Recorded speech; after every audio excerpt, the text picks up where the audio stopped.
వైఎస్ఆర్ ఆ పేరు వినగానే అందరికీ కూడా ఒక ప్రేమ, ఒక ఆప్యాయతతో కూడిన ఒక పరిపాలనా విధానం గుర్తొస్తుంది.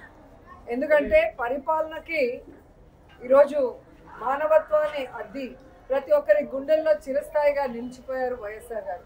అందుకే ఈరోజు ఆయన చనిపోయి 14 సంవత్సరాలు పూర్తవుతున్నా ఇంకా కూడా ఎవరు ఆయన్ని మర్చిపోలేరు, భవిష్యత్తులో కూడా మర్చిపోరు అని గర్వంగా చెప్పగలను.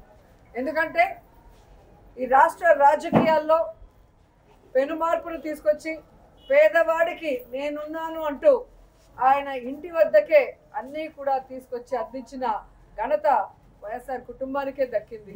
ఎందుకంటే వాళ్ళు ప్రజల్ని తమ కుటుంబ సభ్యులుగా భావిస్తారు, అభిమానిస్తారు. వారికి ఏదైనా అయితే అది తమకైనట్టుగా తల్లడిల్లిపోతారు. కాబట్టి ఆ కుటుంబం అంటే అందరికీ కూడా మక్కువ.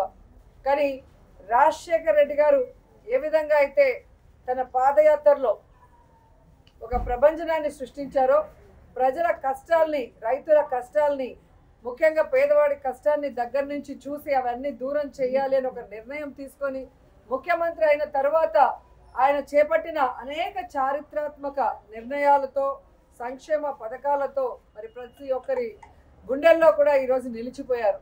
ఈరోజు హాస్పిటల్లో మరి సేవా కార్యక్రమాలు చేయడం జరుగుతుంది వైఎస్ఆర్ గారి జయంతి సందర్భంగా. సో 108 ఎంతో మందికి ప్రాణదానం చేశారు. అలాగే ఆరోగ్యశ్రీ ఎంతో మంది కుటుంబాల్ని ఈరోజు నిలబెట్టిన ఘనత వైఎస్ఆర్ గారికే దక్కింది.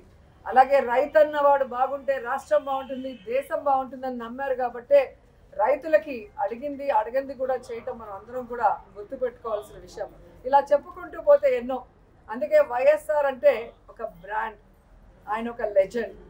సో రాజశేఖర్ రెడ్డి గారు మనకి కనిపించకుండా పోయిన తర్వాత అందరూ కూడా తల్లడిల్లిపోయాం. రాజన్న రాజ్యం లేకుండా ఎలా బ్రతకాలి, రాజన్న లేకుండా మనం ఎలా ముందుకు సాగాలి అని ఎంతోమంది భయభ్రాంతులకి, అలాగే బాధ తప్త హృదయంతో చాలామంది ప్రాణాలు కూడా విడవటం మనం అందరం కూడా చూసాం. కానీ ఆశా కిరణం లాగా ఆయన కొడుకు పులివెందుల పులిబిడ్డ, రాజన్న ముద్దు బిడ్డ జగనన్న వచ్చిన తర్వాత మళ్ళీ దేవుడి పాలన ఎలా ఉంటుంది, రాజన్న పాలన ఎలా ఉంటుందో మరి మనందరికీ కూడా చూపించడం జరిగింది. కానీ మొన్న ఎలక్షన్స్లో మనం ఓడిపోవటం అనేది కొంచెం బాధాకరమైన విషయమే. అయినా మనం ఓడినా గెలిచినా, అధికార పక్షంలో ఉన్నా ప్రతిపక్షంలో ఉన్నా మనం ఎప్పుడు ప్రజల పక్షానే, రాజశేఖర్ రెడ్డి ఆశయాలకు అనుగుణంగా ఏ విధంగా అధికారంలో ఉన్నప్పుడు పరిపాలించారో జగనన్న, ఈ 5 సంవత్సరాలు కూడా రాజన్న పరిపాలన మళ్ళీ తీసుకురావడానికి మనం అందరం కూడా కలిసికట్టుగా పోరాడాలని కూడా అందరినీ కోరుకుంటున్నారు. ఈరోజు రాష్ట్రంలో ఉన్న వైఎస్ఆర్ అభిమానులందరూ కూడా ముక్త కంఠంతో ప్రతిజ్ఞ చేయాలని కూడా కోరుకుంటున్నా.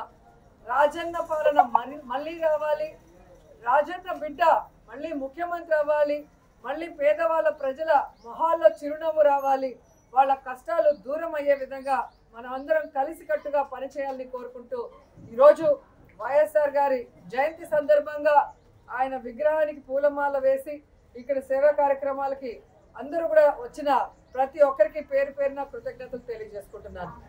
జోహార్ వైఎస్ఆర్, జోహార్ వైఎస్ఆర్, జోహార్ వైఎస్ఆర్, జోహార్ వైఎస్ఆర్, జోహార్ వైఎస్ఆర్.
ఐఫోన్ బయట రావాలి.